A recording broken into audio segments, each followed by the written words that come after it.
메스. 아버지의 목소리가 떨리고 있었습니다. 30년 외과의사 생활에서 한 번도 떨려본 적 없던 그 손이 말이죠. 수술실 조명 아래 누워있는 환자, 그 사람의 정체를 알았을 때 저희 가족의 운명이 완전히 바뀌게 될 줄은 몰랐습니다. 2019년 11월 23일 밤 11시 평양종합병원 특별수술실. 그날 밤 아버지가 발견한 것은 단순한 병이 아니었어요. 북한 최고 권력층의 가장 더러운 비밀이었습니다. 그리고 그 비밀을 목격한 대가는 죽음이었죠. 여러분, 의사라는 직업은 생명을 살리는 일입니다. 하지만 북한에서 의사는 때때로 비밀을 묻는 사람이 되어야 했어요. 오늘 제가 들려드릴 이야기는 그 비밀을 묻지 않고 세상에 알리기로 결심한 한 의사 가족의 이야기입니다. 북한의 어둠 속에서 진실을 외치는 이들을 응원하신다면 구독과 좋아요 부탁드립니다. 저는 한설이입니다. 평양이대 6학년이었고 지금은 서울에서 한국의사국가고시를 준비하고 있습니다. 제 나이 23세 고향을 떠나야 했던 이유, 지금부터 말씀드리겠습니다. 평양 보통강 구역. 저희 집은 15층짜리 간부 아파트의 12층에 있었습니다. 다른 평양 시민들과 비교하면 특권층이라고 할 수 있었죠. 아버지 한진수는 평양종합병원 외과 과장이셨고 어머니 박명숙은 같은 병원 수간호사셨습니다. 제가 어렸을 때부터 저희 집 식탁에는 쌀밥이 있었어요. 흰 쌀밥이요. 다른 집에서는 강냉이죽으로 연명할 때 말입니다. 겨울에도 난방이 나왔고 여름엔 선풍기를 틀 수 있었습니다. 외국산 약품도 구할 수 있었죠. 아버지가 의사셨으니까요. 하지만 특권에는 대가가 따랐습니다. 침묵이었어요. 제가 12살 때였습니다. 어느 날 밤 아버지가 돌아오셨는데 얼굴이 새하얗게 질려 있었어요. 저녁도 드시지 않고 방에 들어가셨죠. 나중에 어머니께 들었습니다. 그날 정치범 수용소에서 온 환자를 수술하셨대요. 온몸이 상처투성이었고 영양실조로 뼈만 남아 있었답니다. 수술은 성공했지만 환자는 다시 수용소로 돌아갔다고요. 설이야, 의사는 환자를 살리는 사람이란다. 하지만 이 나라에서는 때때로 살리고도 살릴 수 없단다. 아버지의 그 말씀을 이해하기까지 오랜 시간이 걸렸습니다. 저는 평양이대에 입학했어요. 2014년이었죠. 성적이 좋았고 무엇보다 아버지의 뒤를 이어 의사가 되고 싶었거든요. 진짜 환자를 살리는 의사요. 의대 생활은 힘들었습니다. 교과서는 1960년대 소련 책을 번역한 것이었고 실습 장비는 늘 부족했어요. 하지만 열심히 공부했습니다. 6학년이 되면 평양종합병원에서 실습을 할 수 있었거든요. 2019년 3월, 저는 아버지가 계신 외과로 배정받았습니다. 아버지와 함께 수술실에 들어가는 게 꿈이었어요. 첫 실습날, 수술복을 입고 거울을 봤습니다. 어머니가 웃으셨죠. 우리 딸, 이제 진짜 의사 같네. 그때만 해도 몰랐습니다. 이 하얀 가운이 곧 피로 물들게 될 거라는 걸. 2019년 11월 23일, 토요일 저녁이었습니다. 저는 집에서 다음 주 시험 공부를 하고 있었어요. 어머니는 김치를 담그고 계셨죠. 평범한 주말 저녁이었습니다. 밤 10시 30분. 전화벨이 울렸어요. 아버지가 전화를 받으셨습니다. 네, 접니다. 네, 지금요. 알겠습니다. 즉시 가겠습니다. 수화기를 내려놓은 아버지의 얼굴빛이 달라져 있었어요. 명숙이, 나 병원에 가야 돼. 긴급 수술이야. 이 밤에요? 당직이는 어디 있어요? 보위부에서 직접 지명했어. 나를. 보위부. 그 단어를 들은 순간 집안 공기가 얼어붙었습니다. 설이야, 너도 같이 가자. 실습생이 필요하단다. 왜 저를 데려가시는지 이해할 수 없었어요. 하지만 아버지의 눈빛에는 어떤 절박함이 있었습니다. 검은 승용차가 아파트 앞에서 기다리고 있었습니다. 번호판도 없는 차였어요. 아버지와 저는 뒷좌석에 탔죠. 운전기사는 한마디도 하지 않았습니다. 차는 평양 종합병원이 아닌 다른 곳으로 향했어요. 낯선 건물이었습니다. 외부에는 아무 표지도 없었죠. 나중에 알았습니다. 보위부 직속 비밀병원이라는 걸. 지하로 내려갔습니다. 긴 복도를 지나 수술실 앞에 도착했어요. 보위부원 2명이 문 앞을 지키고 있었습니다. 한진수 동무. 네, 들어가시오. 그리고 보위부원이 저를 보았습니다. 이 동무는 제 딸입니다. 의대생이고 실습 중입니다. 조소. 하지만 명심하시오. 오늘 본 것은 입 밖에 내서는 안 돼요. 수술실 문이 열렸습니다. 수술대 위에는 한 남자가 누워 있었어요. 50대 후반쯤 되어 보였습니다. 의식은 없었죠. 그런데 이상했어요. 환자복이 아니라 고급 양복을 입고 있었거든요. 아버지가 환자의 얼굴을 보는 순간 손이 멈췄습니다. 한 동무. 무슨 문제라도? 보위부원의 목소리였어요. 수술실 안까지 따라 들어온 겁니다. 아닙니다. 시작하겠습니다. 간호사가 환자의 옷을 벗겼습니다. 그리고 저는 보았어요. 환자의 복부에 여러 개의 수술 자국이 있었습니다. 최근 것도 있었고 오래된 것도 있었어요. 그런데 그 자국들이 이상했어요. 정상적인 수술 자국이 아니었거든요. 간이식이 필요하오. 공여자는 저기 있소. 보위부원이 손가락으로 가리킨 곳. 옆 침대에 또 다른 사람이 누워 있었습니다. 젊은 남자였어요. 25쯤 되어 보였죠. 저 사람은 묻지 마시오. 그냥 수술만 하시오. 아버지가 젊은 남자를 살펴봤습니다. 건강해 보였어요. 병이 있는 것 같지 않았죠. 이 사람 혈액형은 확인됐습니까? 물론이오. A형. 환자와 일치하오. 하지만 간을 적출하면 이 사람은 그건 한 동무가 걱정할 일이 아니오. 그 순간 이해했습니다. 이게 무슨 수술인지. 공여자가 아니었어요. 장기 공급원이었죠. 동의도 없이, 아니 어쩌면 죄수였을 수도 있었습니다. 저는 이런 수술은 할 수 없습니다. 아버지의 목소리가 떨렸어요. 보위부원이 다가왔습니다. 권총집에 손을 얹었죠. 한 동무. 지금 뭐라고 했소? 이건 살인입니다. 의사는 생명을 살리는 사람입니다. 그 생명은 이미 국가의 것이오. 저 사람은 정치범이오. 반동 분자란 말이오. 한 동무가 선택할 건 2가지요. 수술을 하거나 아니면 저 정치범 옆에 같이 눕거나. 침묵이 흘렀습니다. 아버지가 저를 봤어요. 제 눈을 똑바로 쳐다보셨죠. 그 눈빛에서 읽었습니다. 용서해라, 설이야. 시작하겠습니다. 수술이 시작됐습니다. 저는 아버지를 도와야 했어요. 메스를 건네고 피를 닦아내고 바늘을 꿰매는 걸 도왔죠. 젊은 남자의 간이 적출됐습니다. 붉은색 장기가 차가운 쟁반에 놓였어요. 그 순간 젊은 남자의 심장 박동이 약해지기 시작했습니다. 삐, 삐, 삐. 심전도 모니터, 소리가 점점 느려졌어요. 그리고 멈췄습니다. 삐. 아버지의 손이 멈췄어요. 메스를 쥔 손이 떨렸습니다. 계속하시오. 보위부원의 차가운 목소리. 간은 환자의 몸속으로 들어갔습니다. 동맥과 정맥이 연결됐어요. 담관이 이어졌죠. 5시간의 수술이 끝났습니다. 환자는 살아났어요. 젊은 남자는 죽었고요. 수고했소. 한 동무. 오늘 일은 잊으시오. 아무에게도 말하지 마시오. 특히 보위부원이 저를 봤습니다. 이 어린 동무도 마찬가지요. 수술실을 나왔습니다. 복도에 나왔을 때 다리에 힘이 풀렸어요. 벽에 기대서야 했죠. 아버지가 제 어깨를 잡았습니다. 설이야, 미안하다. 정말 미안하구나. 아버지는 우셨어요. 30년 의사 생활하시면서 한 번도 우는 걸 본 적 없었는데 그날 밤 아버지는 우셨습니다. 그리고 그날 밤 저는 결심했습니다.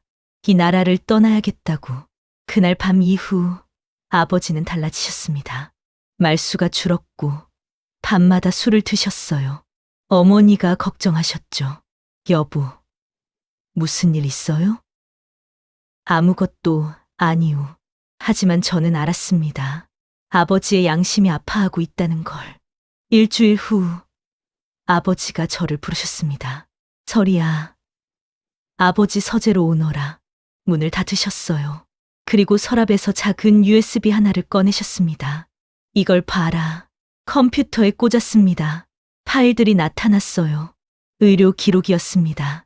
환자 명단, 수술 기록, 사진들. 이게 뭐예요? 지난 5년간 내가 강제로 진행했던 수술 기록들이다. 모두 26건이야. 26건. 26명의 사람들. 파일을 열었습니다. 첫 번째 기록. 2015년 3월 12일. 환자 A. 심장 이식. 공여자 정치범 수용소 수감자. 두 번째 기록. 2016년 7월 8일. 환자 B. 신장 이식. 공여자 탈북 시도자. 세 번째. 네 번째. 다섯 번째. 모두 같은 패턴이었어요. 고위 간부들이 환자였고 정치범들이 장기 공급원이었습니다. 사진도 있었습니다. 수술 전후 사진, 장기 사진, 그리고 아버지. 이 사람들은 환자들이다. 너도 알만한 사람들이지. 화면을 확대했습니다. 당 간부들이었어요. 텔레비전에서 본 얼굴들이었죠. 노동신문에 나오는 사람들. 왜 이런 걸 모았어요? 증거를 남겨야 한다고 생각했다. 언젠가는 이게 밝혀져야 한다고. 하지만 이게 발각되면 우리 가족 모두 죽는다. 나도 안다. 아버지가 제 손을 잡으셨어요. 설이야, 아버지는 비겁한 사람이다. 이 더러운 일을 하면서도 살아남으려고 했으니까. 하지만 더 이상은 못하겠구나. 그럼 어떡하시려고요? 이 자료를 세상에 알려야 한다. 남조선에, 아니 전 세계에. 어떻게 해요? 아버지가 새 USB를 하나 더 꺼냈습니다. 이 자료를 복사해라. 그리고 너는 이 나라를 떠나야 한다. 네? 아버지, 무슨. 설이야, 넌 아직 젊다. 인생이 남아있어. 이 지옥에서 벗어나야 한다. 아버지는요? 어머니는요? 우리는 너무 늙었다. 탈출할 힘도 없고. 하지만 너는 다르다. 너는 갈 수 있어. 그날 밤, 저는 자료를 복사했습니다. 26건의 수술 기록, 152장의 사진, 43개의 음성 파일, 모두 새 USB에 담았어요. 제 손이 떨렸습니다. 이게 발각되면 끝이었어요. 우리 가족 전체가 정치범 수용소에 끌려가는 겁니다. 하지만 멈출 수 없었습니다. 이게 죽어간 26명에게 해줄 수 있는 유일한 일이었으니까요. 다 됐어요, 아버지. 잘했다, 설이야. 이제 이걸 안전하게 숨겨야 한다. 어디에요? 아버지가 작은 방수 케이스를 주셨습니다. 이 안에 USB를 넣어라. 그리고 항상 몸에 지니고 다녀야 한다. 그날부터 저는 USB를 목에 걸었습니다. 작은 케이스를 끈에 매달아서요. 옷 안쪽에 숨겼죠. 일주일이 지났습니다. 병원에서는 평소와 다름없이 지냈어요. 아버지는 수술을 하셨고 저는 실습을 했습니다. 하지만 집에서는 달랐어요. 아버지와 어머니가 조용히 대화하는 모습을 자주 봤죠. 어느 날 저녁, 어머니가 저를 부르셨습니다. 설이야, 아버지한테 들었어. 내가 떠날 거라고. 엄마, 괜찮아. 엄마도 찬성해. 넌 여기서 썩을 아이가 아니야. 어머니가 제 손에 무언가를 쥐어주셨어요. 돈이었습니다. 이게 뭐예요? 우리가 평생 모은 돈이야. 중국 위안화로 바꿔뒀어. 3,000 위안. 이렇게 큰 돈을. 어머니는 어떡하시려고요? 우리는 괜찮아. 우리보다 내가 중요해. 어머니가 저를 안아주셨어요. 그리고 귓가에 속삭이셨죠. 설이야, 살아남아야 한다. 그리고 세상에 알려야 해. 이 나라의 진실을. 2019년 12월 평양에는 눈이 내렸습니다. 겨울이 왔어요. 탈북하기엔 최악의 계절이었죠. 두만강이 얼어붙는 시기였거든요. 하지만 아버지는 말씀하셨습니다. 오히려 지금이 기회다. 국경 경비가 추위 때문에 느슨해진단다. 브로커를 찾아야 했어요. 아버지는 병원에서 한 환자를 통해 연결했습니다. 회령에 사는 중국 교포였어요. 이 번호로 전화해라. 하지만 집 전화는 절대 안 돼.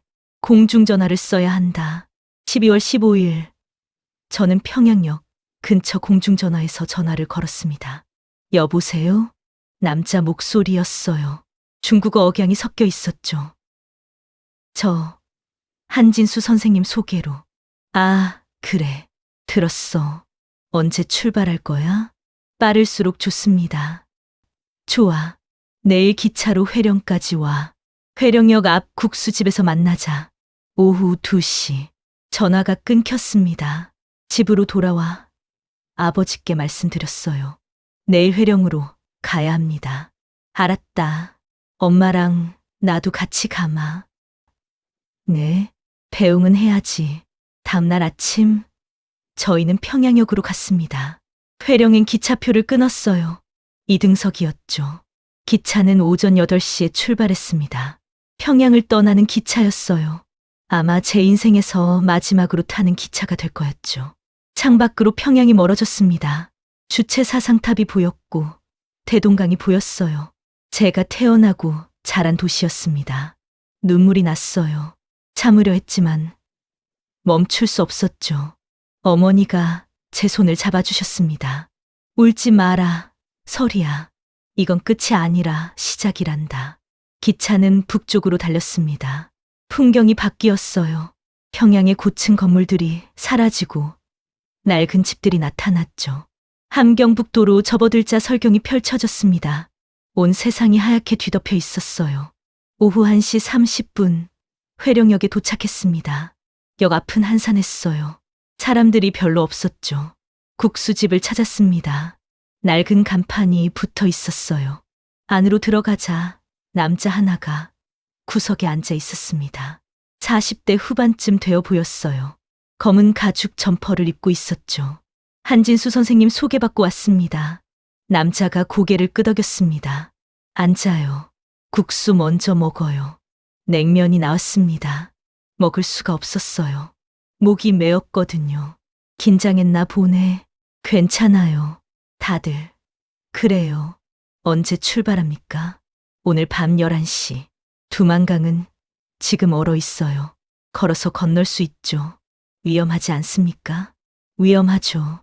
하지만 다른 방법은 없어요. 돈은 가져왔어요? 아버지가 봉투를 건넸습니다. 3천 위안 있습니다. 브로커가 세어봤어요. 그리고 고개를 저었습니다.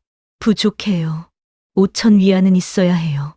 지금 가진 게 이게 전부입니다.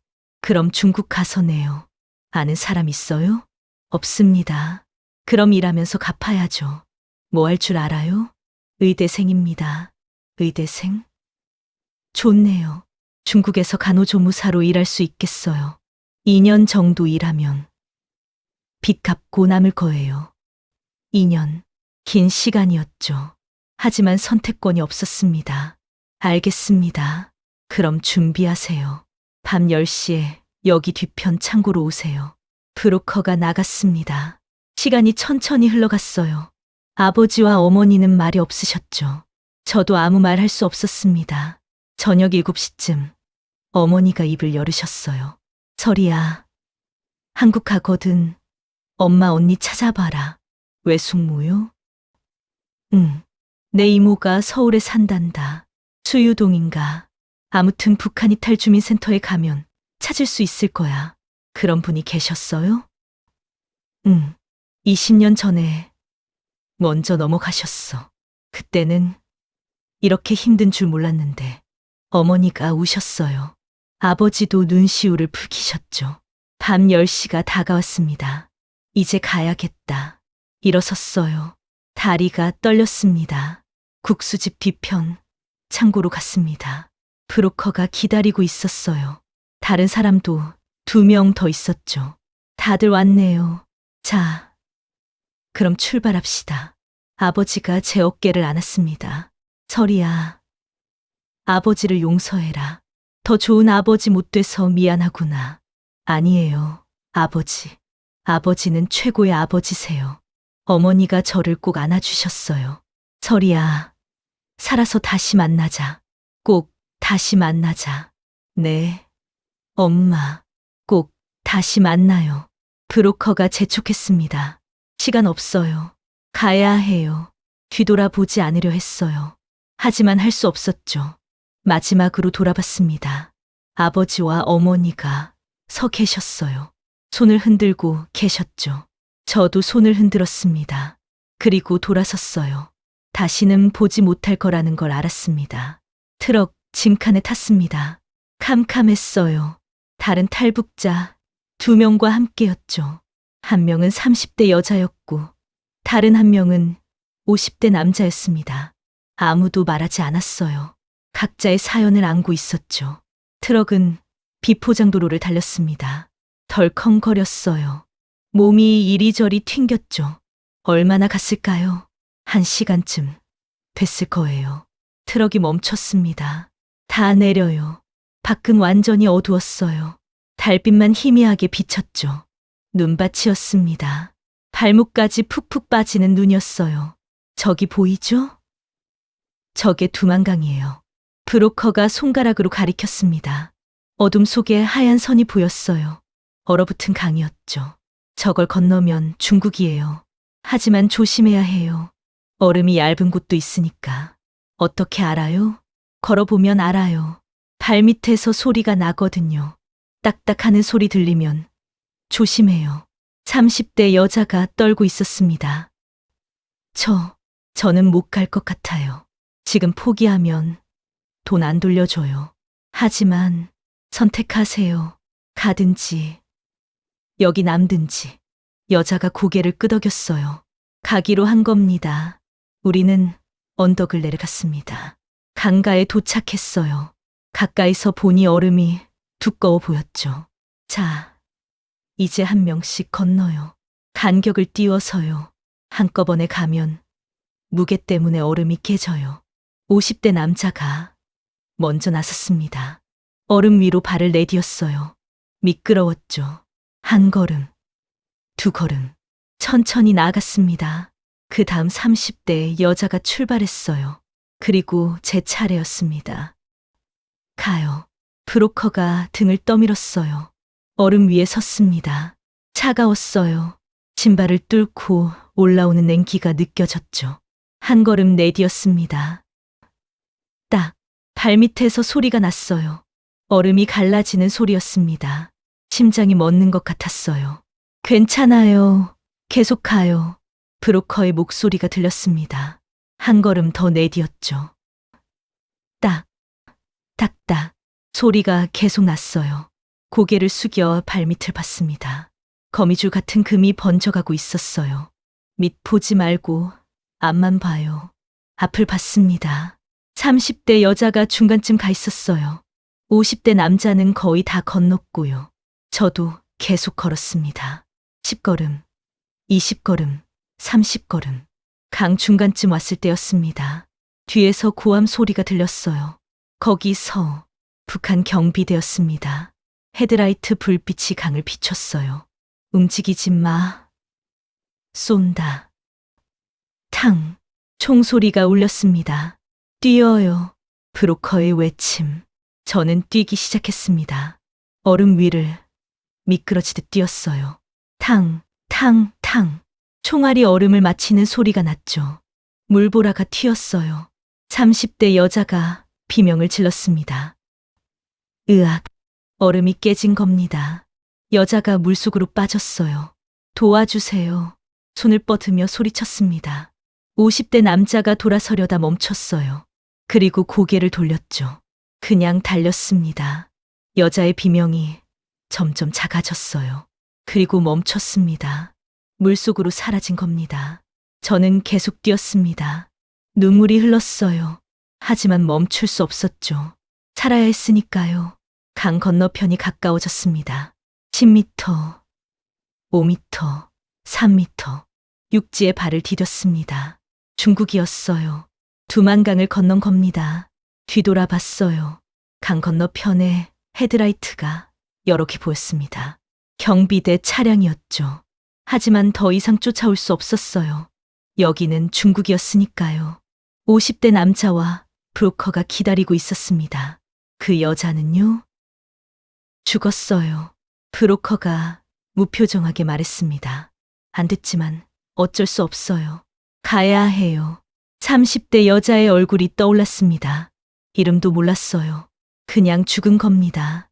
이름도 없이. 목에 걸린 USB를 만졌습니다. 여전히 거기 있었어요. 26명의 희생자 기록. 그리고 방금 또 한 명이 늘었죠. 27명. 이 자료를 반드시 세상에 알려야 했습니다. 그들을 위해서라도 중국 땅을 받았지만 안전하지 않았습니다. 오히려 더 위험했어요. 중국 공안에 잡히면 북한으로 강제 송환되거든요. 브로커가 우리를 트럭에 태웠습니다. 단둥까지 가요. 거기서 다음 단계를 알려줄 거예요. 트럭은 밤새 달렸습니다. 새벽 6시쯤 단둥에 도착했어요. 낡은 여관이었습니다. 브로커가 방 하나를 주었죠. 여기서 3일 기다려요. 그동안 서류 준비할게요. 무슨 서류요? 가짜 신분증이요. 중국에서 움직이려면 필요해요. 브로커가 나갔습니다. 50대 남자와 단둘이 남았어요. 실례지만 이름이 뭐예요? 김철수요. 당신은? 한설이입니다. 의대생이라고 했죠? 네. 어린 나이에 고생이네요. 아저씨는 왜 넘어오셨어요? 가족 때문이요. 아들이 중국에 있어요. 더 이상 묻지 않았습니다. 각자 사연이 있었으니까요. 3일을 기다렸습니다. 그 사이 브로커가 음식을 갖다 줬어요. 라면과 빵이었죠. 넷째 날, 브로커가 왔습니다. 서류 나왔어요. 이제 일자리를 알아봐야죠. 일자리요? 빚 갚아야 하잖아요. 2,000위안 부족한 거. 청도에 한인병원이 있어요. 거기서 간호조무사 구한대요. 청도, 낯선 도시 이름이었습니다. 언제 가요? 내일이요. 기차표 끊어뒀어요. 다음 날, 저는 김철수 아저씨와 헤어졌습니다. 설희 씨, 건강하세요. 언젠가 한국에서 다시 만나요. 네. 아저씨도요. 기차를 탔어요. 청도까지 12시간이 걸렸습니다. 창밖으로 중국 대륙이 펼쳐졌어요. 끝없는 평야. 높은 건물들. 평양과는 완전히 다른 세상이었죠. 청도에 도착했습니다. 브로커의 연락처로 간 곳은 작은 한인 병원이었어요. 한설희 씨죠? 들어왔습니다. 원장님이 50대 한국 교포였습니다. 경력은 평양이대 6학년까지 마쳤습니다. 오, 의대생이었구나. 좋아요. 여기서 간호보조 일하면 돼요. 월급은 3,000위안. 숙식 제공하고요. 감사합니다. 브로커한테 빚이 있다며? 2,000위안? 네, 괜찮아요. 천천히 갚으면 돼요. 열심히만 해주세요. 그날부터 새로운 삶이 시작됐습니다. 아침 7시에 일어나 밤 9시까지 일했어요. 환자들 혈압 재고, 주사 놓고, 상처 소독하고. 힘들었지만 견딜만 했습니다. 무엇보다 의료 일이었으니까요. 한 달이 지났습니다. 첫 월급을 받았어요. 3,000위안. 브로커에게 1,000위안을 보냈습니다. 빚을 갚기 시작한 거죠. 2달째, 3달째, 매달 1,000위안씩 갚았어요. 세 번째 달이 끝날 무렵 브로커에게서 연락이 왔습니다. 한설희 씨, 빚 다 갚았어요. 이제 자유예요. 빚을 갚았어요. 하지만 떠날 수 없었습니다. 한국 가려면 돈이 더 필요했거든요. 태국까지 가는 비용, 그리고 한국 정착 자금, 최소 1만 위안은 있어야 했어요. 원장님께 말씀드렸습니다. 1년만 더 일하고 싶습니다. 왜요? 이제 자유잖아요. 한국에 가려고요. 돈을 모아야 해요. 원장님이 고개를 끄덕였어요. 알았어요. 그럼 월급 올려줄게요. 4천 위안으로.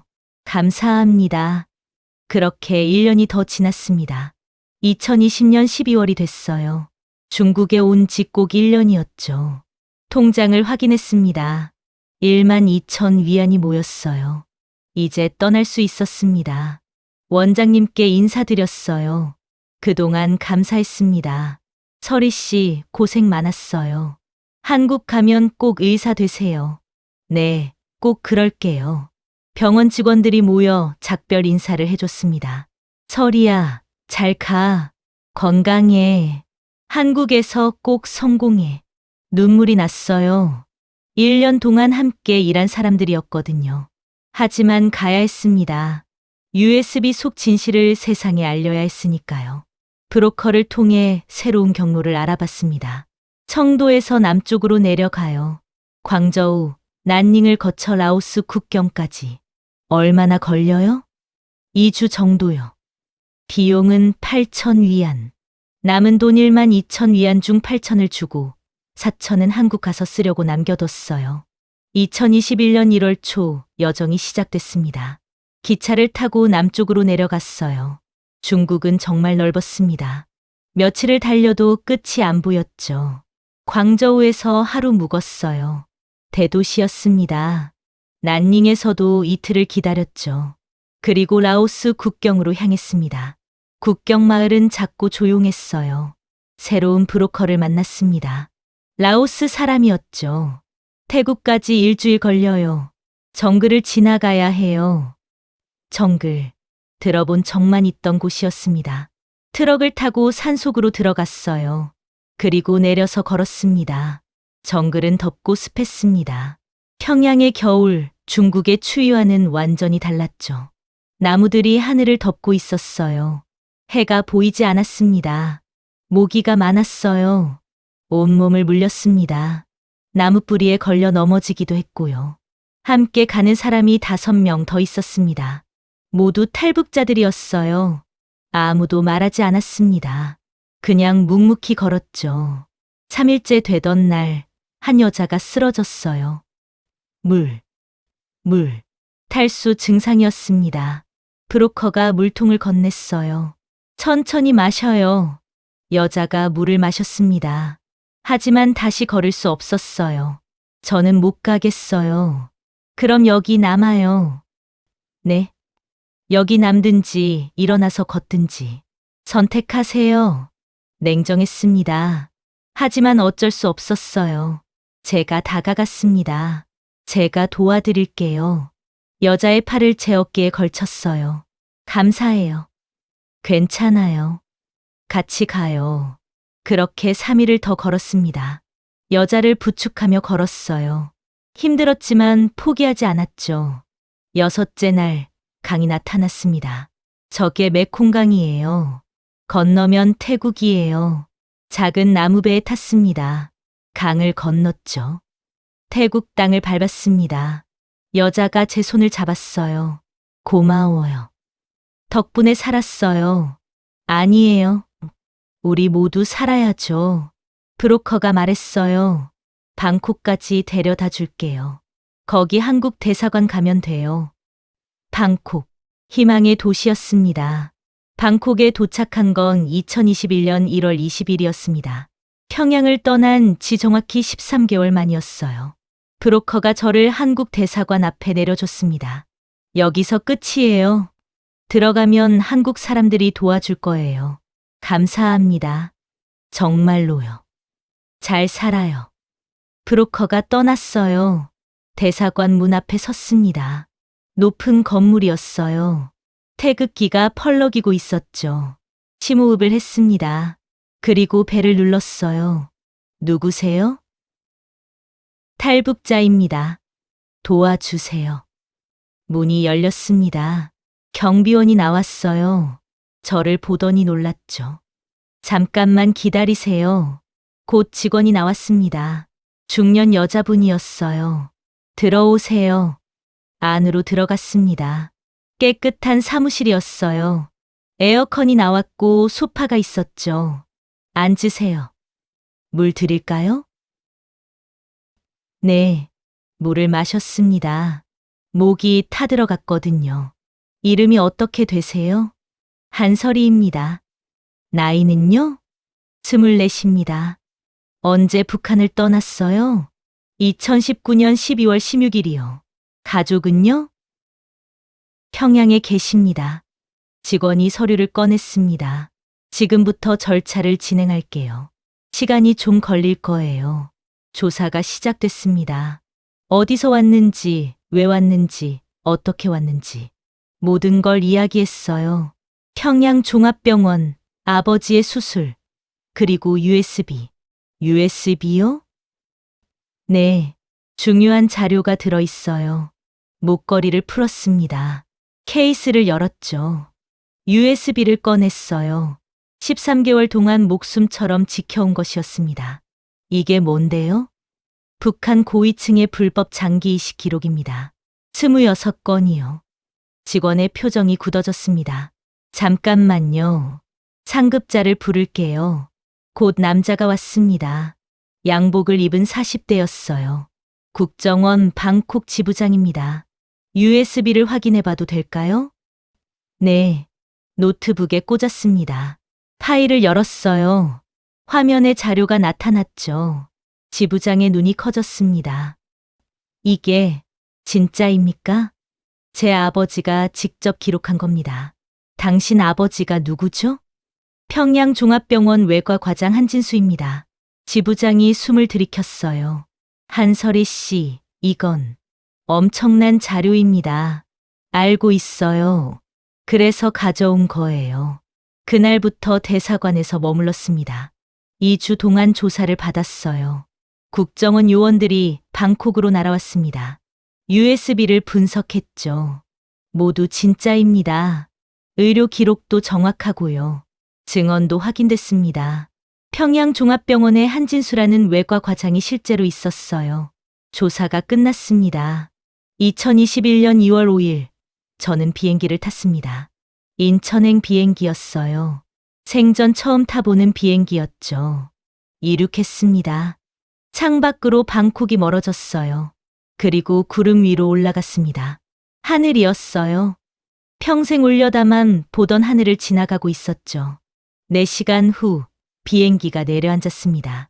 인천국제공항, 대한민국이었습니다. 문이 열렸어요. 밖으로 나갔습니다. 공항 로비는 넓고 밝았어요. 사람들이 많았죠. 한국말이 들렸습니다. 같은 말이었지만 억양이 달랐어요. 부드러웠죠. 국정원 요원이 기다리고 있었습니다. 한설이 씨? 네, 환영합니다. 대한민국에 그 말을 듣는 순간 눈물이 났습니다. 대한민국에 온 거구나. 13개월의 여정이 끝난 겁니다. 하나원에서 3개월을 보냈습니다. 탈북자 교육시설이었어요. 한국 사회에 적응하는 법을 배웠죠. ATM 사용법, 지하철 타는 법, 인터넷 쓰는 법. 평양에서는 상상도 못했던 것들이었습니다. 같은 기수 탈북자들이 10명쯤 있었어요. 다들 사연이 있었죠. 어느 날 한 할머니가 물으셨습니다. 설이야, 넌 왜 넘어왔니? 가족 때문이요. 더 이상 말하지 않았습니다. USB 이야기는 아직 비밀이었으니까요. 그 사이 USB 자료가 분석됐습니다. 국정원에서 연락이 왔어요. 언론에 공개하기로 결정됐습니다. 청문회가 열릴 거예요. 제가 증언해야 하나요? 네. 괜찮으시겠어요? 네. 해야죠. 5월이 됐습니다. 하나원을 수료했어요. 정착금을 받았습니다. 1천만 원이었죠. 집을 구해야 했어요. 어머니가 말씀하신 외숙모를 찾기 시작했습니다. 북한 이탈 주민지원재단에 연락했어요. 박명숙 씨의 언니를 찾습니다. 20년 전쯤 탈북하셨을 거예요. 3일 후 연락이 왔습니다. 찾았습니다. 수유동에 사십니다. 외숙모를 만났습니다. 60대 여성이었어요. 어머니랑 닮으셨더라고요. 내가 설이구나. 네, 이모. 명숙이는 잘 있니? 평양에 계세요. 잘 계실 거예요. 외숙모가 우셨어요. 20년 만에 가족을 만나네. 우리 집에서 같이 살자. 혼자 외로울 텐데. 감사합니다, 이모. 그렇게 수유동에서 새 삶이 시작됐습니다. 2021년 6월 국회 청문회가 열렸습니다. 저는 증인으로 나섰어요. 마이크 앞에 섰습니다. 수많은 카메라가 저를 향했죠. 저는 한설이입니다. 평양이대 6학년이었고 현재 탈북자입니다. 목소리가 떨렸어요. 하지만 계속했습니다. 오늘 증언할 내용은 북한 고위층의 불법 장기 이식에 관한 것입니다. 화면에 자료가 나타났습니다. 26건의 수술 기록, 152장의 사진. 의원들이 술렁거렸어요.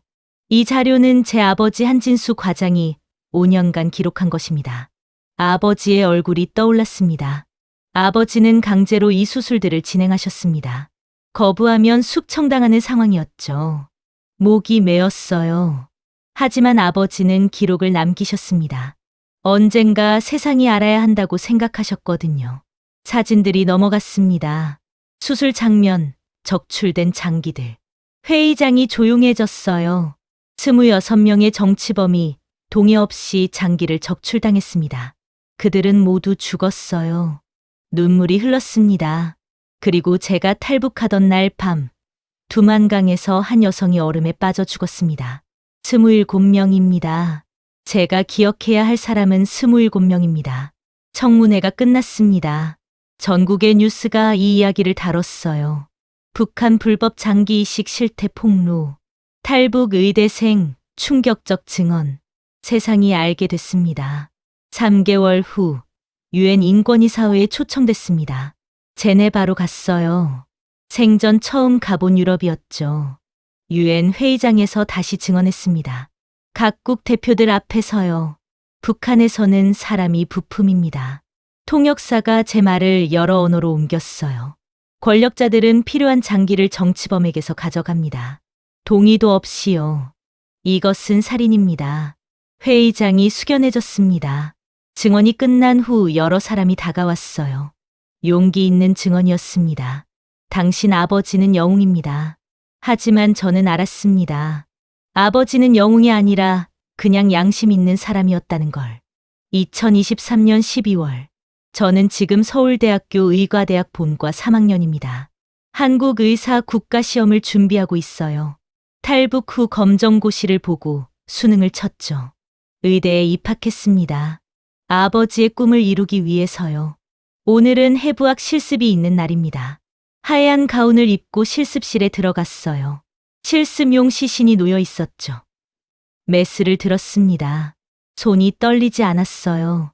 5년 전 평양 수술실에서는 떨렸는데 말이죠. 한설이 집중해. 교수님 목소리가 들렸습니다. 네. 메스를 피부에 댔습니다. 정확하게 절개했어요. 혈관이 드러났습니다. 잘했어. 계속해봐. 실습이 끝난 후 도서관에 갔습니다. 논문을 쓰고 있었어요. 제목은 북한 의료 시스템의 구조적 문제점과 개선 방안이었죠.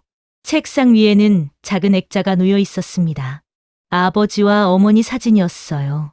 7년 전 헤어진 이후 소식이 없습니다. 살아계신지도 모르죠. 하지만 포기하지 않았어요. 언젠가 다시 만날 거라고 믿었으니까요. 통일이 되면요. 창밖을 봤습니다.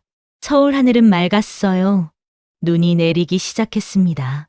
평양에도 눈이 내리겠죠. 아버지와 어머니도 이 눈을 보고 계실까요? 휴대폰이 울렸습니다. 문자였어요. 설이야, 오늘 저녁 같이 먹을래? 이모, 수유동에 사는 외숙모였습니다. 어머니의 언니셨죠.